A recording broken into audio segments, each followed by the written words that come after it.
บานซับไซปอดเมียนได้จับประกันหมกเลยกัมพูชีถากำปงเตรียมเรียบจำปราประประปอนอารมณ์การ PHR โซนใบขนมจุ่มลวกปรมดันกัมพูชีนังไทยคลำซาได้บานจบไซระบาซาปอดเมียนไทยโดยเฉพาะกระทรวงการพิจิตรกัมพูชีบานต้นเจ้าหนึ่งอ่างถาเจียปอดเมียนพูดก็ฮะหนึ่งเจียปอดเมียนประดัดขนมเจตนาเรียบปัวหมกเลยกัมพูชีใต้ปนอกับซับไซปอดเมียนเหมือนเปิดบานคลายเจียสมรภูมิมวยปอดเมียนระบาดไทยก็บานไซจอดกัมพูชีถาบานปลาเทียนซิชนุลบารเตหมกช่วยบังคับกระทรวงการพิจิตรบานเตรียมตีไอไทยบรรชบรอกับซับไซปอดเมียนเหมือนเปิดให้กัมพูชีจัดตกการประดัดปอดเมียนคลายในหลังขนมโกดดักบังไว้การจับอารมณ์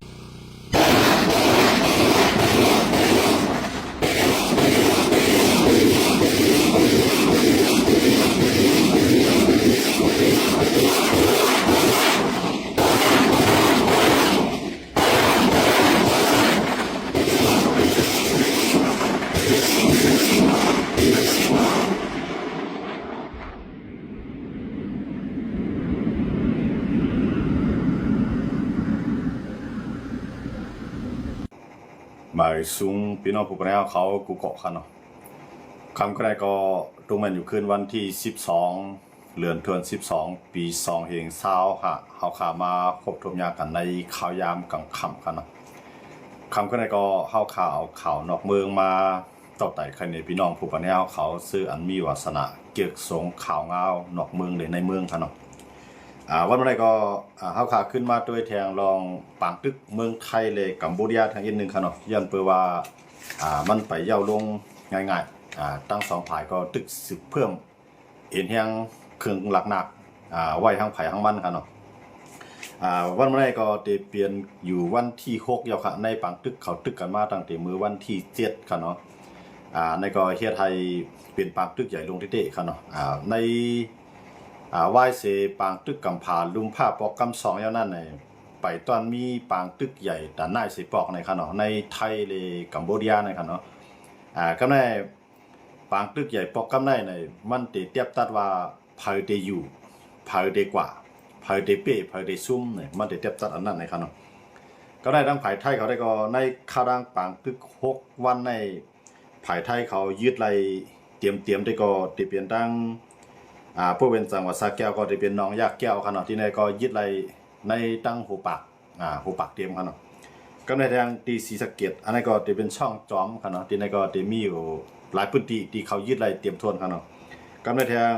อุบลราชธานีอันนี้ก็จะเป็นที่ชัมเดนเนี่ยที่ในก็ยึดไร100%ขนาดยึดไรหูปากมันก็ในหลายพื้นที่ก็จะเป็นพื้นที่สีเหลืองไว้ไปยึดไรเตะก็กว่าส่วนใหญ่ก็เป็นคนเป็นซึกไทยเขาติอยู่นั่นครับเนาะก็กว่าได้ไปตัวว่าดังกัมพูชาเขาจอดได้เข้ามาไล่ขึ้นเนาะมันได้มีบางพื้นที่ที่เป็นสีเหลืองอันตึกกันแห้งๆก็ที่เขาได้มักมันไว้เป็นสีเหลืองนั่นเองครับเนาะอันตึกกันแห้งได้เมื่อนั้นได้ก็ได้เป็นดังจังหวัดสระแก้วครับเนาะที่นั่นได้ว่าเป็นอันตึกกันแห้งว่าอยู่ที่เตะยาก็ดังศรีสะเกษทั้งสองที่ในเลยว่าเป็นพื้นที่อันลำลองทั้งสองฝ่ายครับเนาะเพราะว่าเลียนดินดีศรีสะเกษอันติดจับกัมพูชาเลยเลียนดินสระแก้วอันติดจับกัมพูชานั่นเก่าขนาดที่ใน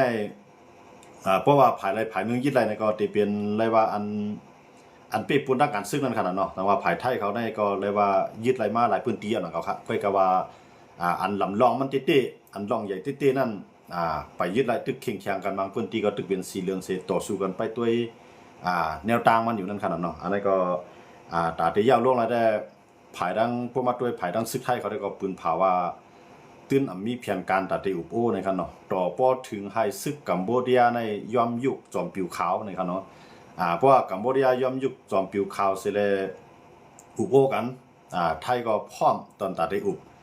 ก็กะมือละในกัมพูชาก็ตึกส่งเครื่องล้างนักมันจะโดดลายลำกองมันนะครับเนาะมันจะหนังปี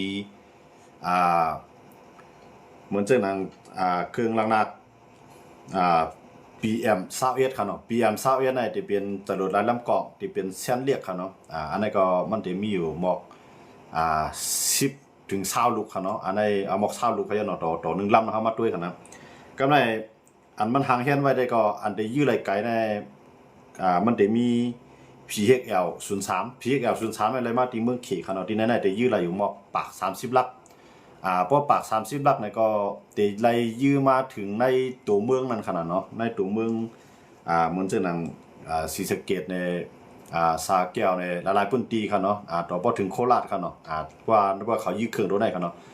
ภายไทยได้สังเกตว่ากัมพูชาเขาใจ PHL03 ในไทยได้ไล่กว่ายื้อถึงเมืองหลวงกรุงพนมเปญเมืองหลวงของกัมพูชานะครับเนาะอันนี้ภายไทยเขาตึ้งปืนเผาไปเป็นทางการกันเดียวครับนะที่นั่นกัมพูชาก็ไปฮัดใจครับนะก็หางเฮียนไว้ไปฮัดใจสังเกตว่ากัมพูชาใจก็มันจะเป็นปืนตีเสียงสุดในปังตึกบอกกำไรก็เป็นไรครับเนาะแต่ว่ากัมพูชาก็ไปฮัดใจไปกับกัมพูชามันเลยในทุกย้อนให้ถูกนูทำในเขามาจอยที่ห้ามบันภายไทยให้ขึ้นปังตึกกันในครับเนาะภายไทยภายกัมพูชาได้ว่าจะนำไรมันเลยคำในครับเนาะในต่างตีก็มองในกว่าเนาะประธานาธิบดีโดนัลด์ทรัมป์นั้นติดโทรมาอุบตั้งหุ้นเสียนยาก่อตั้งจอมพองหลวงอนุทินในขยำก็มองคำในครับเนาะ ก็จอมพองหลวงอนุทินทำยุบสภาไว้ครับเนาะยุบสภาในปองว่าย่าไว้หลวงปองจึงตั้งไว้นั้นมันเป็นหลวงปองจึงโจข้าวไว้ครับเนาะหนาในก็เตรียมแล้วก็หนานั้นทำกับตกอยู่ในมือซึกเตรียมทวนเนาะซึกในพร้อมแต่ได้สั่งการอะไรเหมือนเก่าครับเนาะก็ผ่ายหลวงปองจึงได้พวกเกี่ยวข้องในรองการเงินใจเงินในปังทึกเนี่ยใจเจ้าหน้าที่ก็อะไรก็หนึ่งในเตละย้อนขว้างเตละย้อนขว้างภายจัดการเลือกตั้งเขาทั้งนั้นเนาะหมดเลยในเมืองไทยเขามีหลวงปองจึงอันเป็นทางการครับเนาะมันเป็นหลวงปองจึงหักษาการไว้เจ้าข้าวไว้นั่นขนาดเนาะเมื่อคำว่า10 โมงบอก10 โมงปลายๆครับเนาะจอมพลหลวงอนุทินก็และเตรียมต่างในโซเชียลมีเดีย Facebook เสร็จเลยว่าพร้อมยุบสภาแล้วก็ขึ้นอำนาจปั่นคนเมืองให้คนเมืองมีปังเลือกตั้งนะครับเนาะก็ในปังเลือกตั้งได้ที่ก็มันจัดขึ้นหลายอยู่แล้วครับย้อนเพื่อมันไปมีปังตึกในไปกึดครับเนาะก็ในเพราะคำว่าด้วยทั้งภายไทยเขาคาดล่าไม่ว่าเครื่องระนาของกัมพูชาในหัวปากในเด็กกึดแทงบอก50 ปูนเลยนะผมว่า50 ปูนในเขาใจตื้อก็เยอะก็ในสมาปังตึกในตีหมอก10 วันในตีเฮ็ดให้กัมพูชาในเครื่องหนักเขานั้นเต็มเพียงโป้ค่ะเนาะเครื่องหนักก็ได้ใจในปังตึกนั้นเขาเต็มเพียงโป้เลยก็ติจังย้อ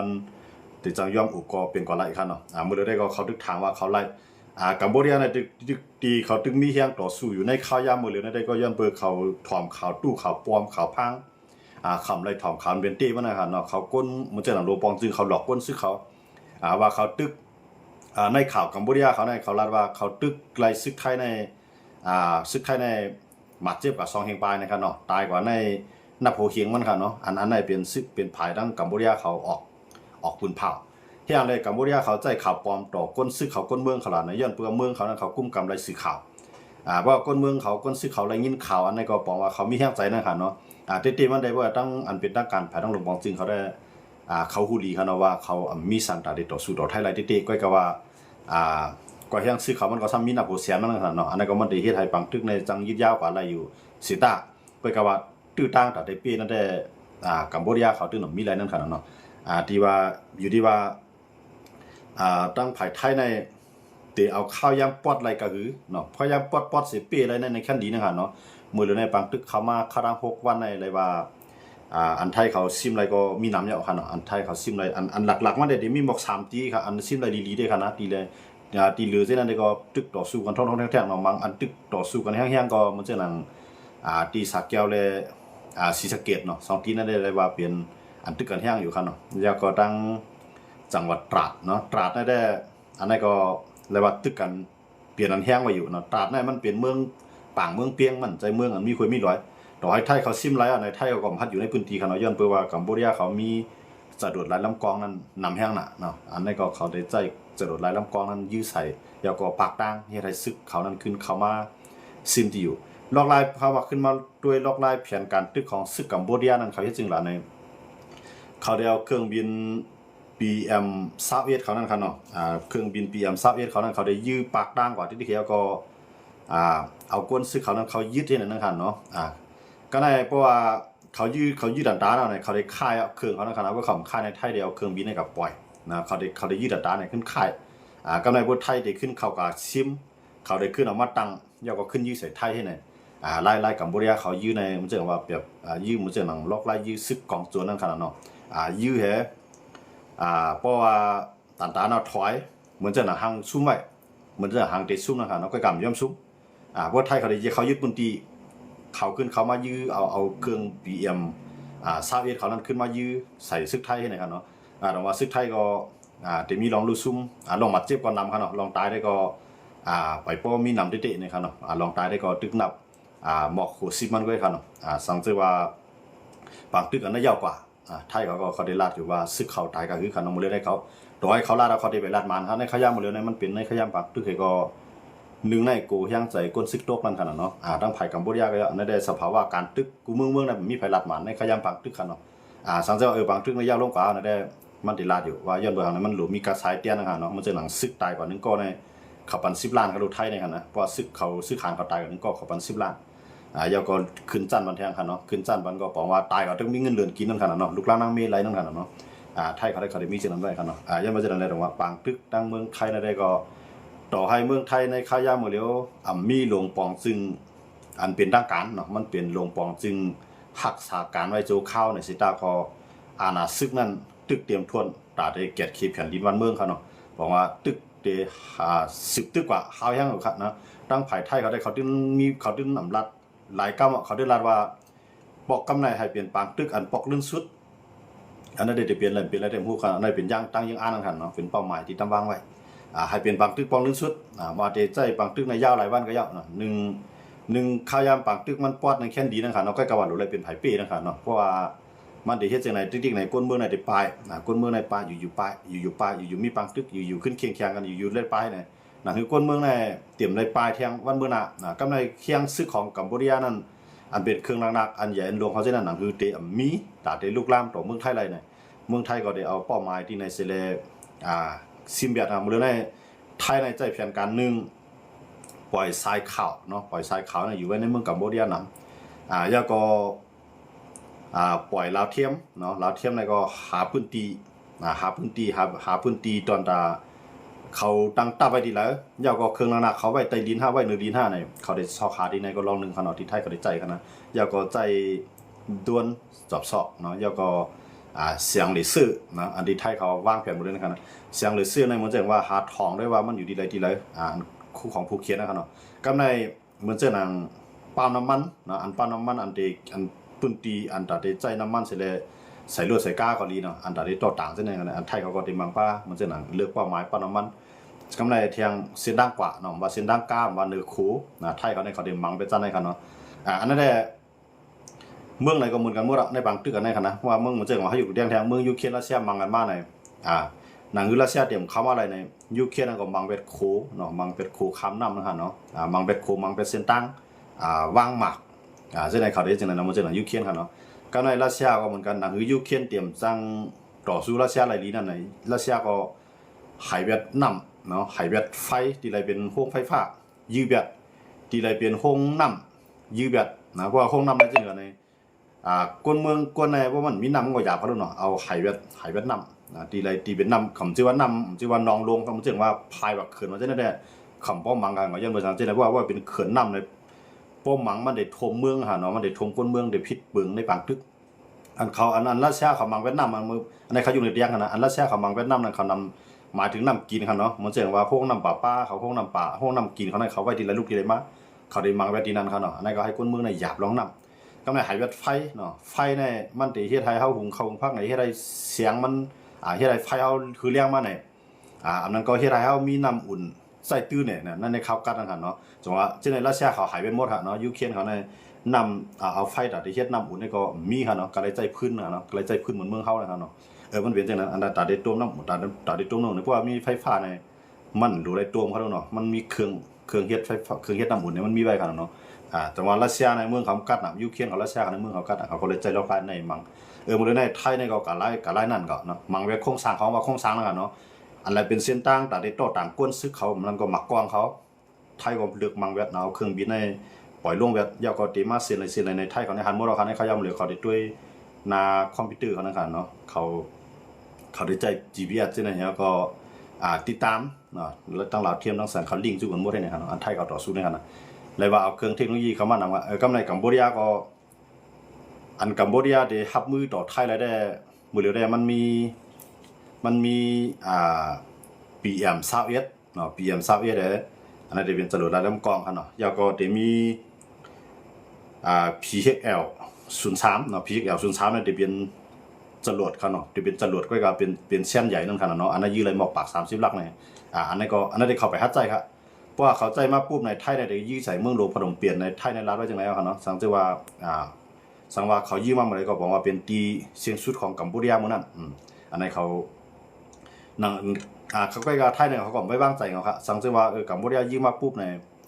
เขาได้ถือเลยตอบแทนขึ้นอันนั้นก็ในพื้นที่จังได๋ได้ถือเลยยุกย้ายค่ายตีก้นเมืองนั่นคือเตรียมระยะเพศนะครับเนาะอันนี้ก็เขาไปทางเฮ็ดห้องหับอยู่เพิ่นก็เนาะมื้อแล้วแน่อันกัมพูชาไปใจนั้นมีเร็วมีอันเป็น PHL เนาะ PHL03 ในอันนั้นได้เข้าไปหัดใจ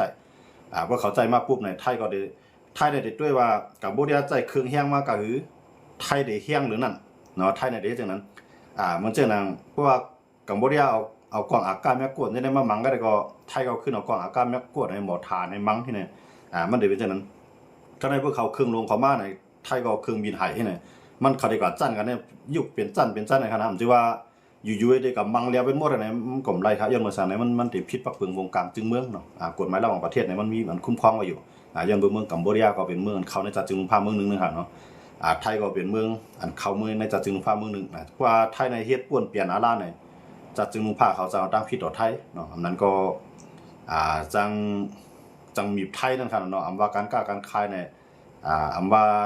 เครื่องกองกลางตาได้ซื่อต่างเมืองเนี่ยที่ในไทยได้ถูกปิกนะครับยังบ่จังเลยไทยในได้เลยด้วยกว่าคักเป็นตอนสังเกตว่าไผมีเชียงแต่นี่ก็บังเลยเต็มที่ได้กัมพูชาเนี่ยมันยาวหึงเอาครับนะก็มันจังบังเลยเต็มที่มันก็เลยมังก็จอม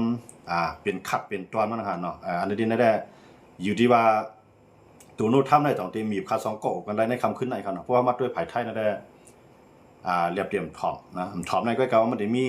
แนวตั้งของเขาอยู่ที่ถือเลยถ่อมตัวโน้ตทำเสร็จแล้วให้ซัมโปเข้าบางตึกก่อนเลยเขาก็ได้อุบลองว่ากัมพูชาเนี่ยเป็นก้อลุกล้ามลงกัมพูชาเป็นก้อห้างหมากลงกัมพูชาเป็นก้อป่วนเปลี่ยนข้อตกลงMOU ลงในอันในไทยในก็ได้จะลองตั้งเส้นในเสด็จต่อสู้กันเนาะกำในทางลองนึงสมพ่อหลวงนุที่ในอานามมีเตรียมเนาะตาได้อุบประธานาธิบดีโดนัลด์ทรัมป์ในเซตาก็อุบเซตาก็ให้เพราะว่ามีอาณาเตรียมมันจะหนังมือไปยุบสภามือไปย่าไปลงบองจึงนั่นได้ก็มันก็ได้ไปเปลี่ยนแล้วนะครับเนาะยันเบอร์มันเปลี่ยนก้นก็หักษาการกันนะครับเนาะอันในจอมพ่อหลวงนุที่ในข้าวยามมือเดียวกันเนาะบอกว่าเมืองไทยก็ตึกสืบเปลี่ยนปากตึกกันหาวแห้งครับพี่น้องเขาเนาะฟังตึกในได้ไปยาวเลยพอมันเหมือนจำหนังอันที่ไทยเขาตั้งเป้าหมายไว้ได้ไทยเขาได้เลยยึดกุฏิอันอยู่จำเดียนนี้ไทยเนาะก็ในไทยในยิบคอไรสิเลต่อสู้กัมพูชาล่ะในตั้ง2จึงเมืองในที่ขาพิษกันในขายิบปักเปิงจึงเมืองขาในขายิบเหมือนกันกำไรกัมพูชาซ้ำยิบ1 ต่อ 2 แสนเนาะหมายถึงว่าแผ่นดินตั้งกว้างของกัมพูชานั่นครับเนาะ1 ต่อ 2 แสนหมายถึงตารางกิโลเมตรนั่นครับเนาะหมายถึงลักไม้มันน่ะลักไม้ลักบองมันกำไรไทยซ้ำยิบ1 ต่อ 50,000เนาะอันเป็นในแผ่นดิน1 ต่อ 50,000อันก็เลยมีข้อตกลงในอันเลยมีข้อตกลงอันในไทยได้อันซิมขึ้นให้เสียงๆเนาะกำไรกัมพูชาว่ายิบไว้1 ต่อ 2 แสนนะครับเนาะ1 ต่อ 2 แสนแผ่นดินของกัมพูชาเลยมักมัน1 ต่อ 2 แสนนั้นมันถึงที่ไหนมันเหมือนว่ามันมี2ปักเปิงลักเมืองอันที่เขายิบกันปักเปิงจึงเมืองที่เขายิบกันไว้ในก้อนนึงในมันเป็นฝรั่งเศสในเขียนเตรียมปันเนาะฝรั่งเศสเขียนเตรียมปันนะครับเขียนเตรียมปันกัมพูชาย้อนไปว่าฝรั่งเศสในเข้ามาอุเปิงเมืองกัมพูชาเนาะเมืองกัมพูชามันนั้นไปเป็นเมืองก้อนขอถึงเป็นเมืองขึ้นกำในฝรั่งเศสเมื่อนั้นไทยเขาซ้ำไทยเขาซ้ำไปมีเฮียงแต่ได้ต่อสู้ฝรั่งเศสเนาะการอะไรเมื่อนั้นมันไปเป็นเมืองไทยมันถูกเป็นเมืองสยามเขาเนาะมันถูกเป็นเมืองสยามก็ในสยามในซ้ำกับห้องฮับจอมฝรั่งเศสเนาะจะห้องฮับยอมฮับไรอันฝรั่งเศสเขามาเขียนแต่มันแผ่นดินเขานั่น1 ต่อ 2 แสนเมื่อนั้นเมืองสยามนั่นมันไปเป็นเมืองไทยแล้วเนาะมันไปเป็นประเทศไทยที่เป็นประเทศสยามเมืองสยามในกับห้องฮับจอมกัมพูชาเขาก็ยิบไปเขาแน่ก็ในฝรั่งเศสนะครับขึ้นถอยพวกฝรั่งเศสถอยเอาปันกัมพูชาก็ในอเมริกานำขึ้นเข้ามาพวกอเมริกันเข้ามาในอเมริกันให้ซ้ำขึ้นมาเขียนเตรียมบันเทียงพื้น1 ต่อ 50,000ปองว่าแผ่นดินกัมพูชานั้นย่อมกว่าแผ่นดินไทยตื้อหรือมาเท่นั้นให้ได้ก็ในดังเตนั้นมากเขาในก็ชิมกันแผ่นดินนั้นคันเนาะห้างขายยิบคอปักเปิงเหมือนกันเนาะคอแผ่นดินขนาดเหมือนกันก็ในขาสมักมันว่าสันปานน้ำในหมายถึงว่าน้ำในไหลก็ดังไหล ผายผู้นำเป็นของกัมพูชาผายแนะนำเป็นผายไทยก็ก็ว่ากัมพูชาสามารถขุดน้ำนะขุดน้ำมีน้ำในเฮียไทยห้องน้ำในไหลเข้ามาในแผ่นดินไทยกำไรผายผู้ก็ตกเป็นของกัมพูชานะครับเนาะเอาน้ำในเฮียดันแคนไว้นั่นน่ะนะเพราะน้ำเฮียดันแคนในน้ำในมันจังค่ายตีเขารู้ว่าก้นอยู่ที่ก้นขุดขนาดเนาะกำไรกัมพูชาในมาขุดน้ำขุดน้ำในไหลเข้ามาในแผ่นดินไทยก็ตีเรือก็ตกกับเป็นของกัมพูชาตีลินฮะเนาะกำไรไทยเขาทำว่ามั่นใจนะอันเขายึดไว้ในน้ำในมือกูปอกในมือเขาเราเทียมเขาเตียกไว้เนาะเอาเราเทียมไปช่องไว้ปักหลักเสาหินไว้นั่นมันลึกเข้ากันในกัมพูชาที่กัมพูชาเอาในขยะหมดแล้วเนาะไทยเขาทำว่าเป็นของเขาว่ากัมพูชาในหลักขุดน้ำเขามาเอาน้ำในไหลเขามาในฝั่งไทยของเขาเอามีน้ำเต็บตัดนั่นขนาดเนาะเหรียญแค้นมันเหมือนนั่นเขามีน้ำเต็บตัดที่ไหนเพราะมาด้วยมันจะเมื่อจุ่มตู้ก็มันกันนะเมื่อจุ่มตู้ก็เดี๋ยวเอามีน้ำในเต็บตัดก็นะเหรียญลินใต้ถึงดีแล้วเหรียญลินไทยถึงดีแล้วเนี่ยเขาก็มีน้ำเต็บตัดที่ไหนครับเหมือนตั้งนะใกล้ไหวหลังมาก็มันก็หายก็มีน้ำมันวางก็จังค่ายทีเนาะมันจังค่ายจริงอ่ะในเพราะว่ามีกวนมันไหลโดยสภาวะนะครับเนาะมีกวนเฮ็ดของยาของมันน้ำในไหลกับที่ก็มือกูปอกได้ไผก็มีเหลาเทียมนั่นค่ะเนาะไผมีเงียนไผมีปิงยาก็มันได้ลักเวียดนามเขาในนาลินเบื้อนนั่นค่ะเนาะมันได้เป็นเช่นนั้นก็ในเพื่อเอาสันปานน้ำวาในเอาสันน้ำวาในมันจะว่าน้ำในมันได้มี2ผังกันแล้วเนาะผังปุ้นก็เป็นของซัวผังในก็เป็นของเขาในกลางมีน้ำใน5อะไรก็ครึ่งเขาได้มักมันจังนั้นค่ะเนาะย่อมบ่จังนั้นเลยกัมพูชาในไทยในเขาตึกกันว่าหิมกันมาในก็ตั้งแต่ฝรั่งเศสมักมันเนาะสยามก็ย่อมภาพว่ามันนั่นแหละนะก็ในว่าสยามเนี่ยมือในสยามเนี่ยมันมีอยู่ขนาดมันแยกลายเป็นไทยไปแล้วนะเนาะเพราะสยามแยกลายเป็นไทยปุ๊บในกำในก็เอาซ่อมอเมริกันว่านั่นขนาดเพราะซ่อมอเมริกันว่าก็แผ่นดินนั้นอันกัมพูชามาอยู่กูดีๆในข้าย่างมือเดียวเนี่ยมันเป็นของไทยนะขนาดย่อมรู้จักอะไรตรงว่าไทยเนี่ยได้ขึ้นออกมากูดีๆเนาะเพราะมาด้วยตัวกว้างมูจังได๋ได้มันเปลี่ยนห้อยผีมือคำเมียนค่ะนะเฮามาด้วยว่าผู้วันซื้อๆกันเนาะเฮาว่าเนาะมันบ่ผู้วันผู้เป็นไทยในเที่ยวเขาผีไม้ลายมือเขาได้เป็นทางเมียวพวกเป็นคำเมียนในผีไม้ลายมือได้เป็นทางเมียวไล่ให้กองมูเนาะมันจะนั่งเมืองมานเมืองใต้ก็ย่อมเหมือนกันเมืองมานในเมืองไทยก็ย่อมเหมือนกันขนาดเฮาว่ากองมูน่ะมันเฮ็ดเหมือนกันก็ว่าเฮียงอะไรไทยเขาสามารถเป็นของไทยล่ะในย้อนปือว่าไทยเขาในยามกับอุเปิงเมืองกัมพูชาเนาะยามกว่าอุเปิงเมืองกัมพูชามันหลายจีตอนกำเดียวค่ะเนาะที่เขาเอานั้นเมืองคนด้านในกัมพูชานั้นเป็นเมืองคืนของไทยกำในเพราะว่าฝรั่งเศสมาในไทยในมันไทยในซ้ำปีฝรั่งเศสเลยไทยในก็เลยย่อมถอยปั่นให้ฝรั่งเศสเอากว่าเนาะให้นั่นว่าไทยในมันกูบอกได้มันเป็นแผ่นดินมันได้ใจค่ะขอ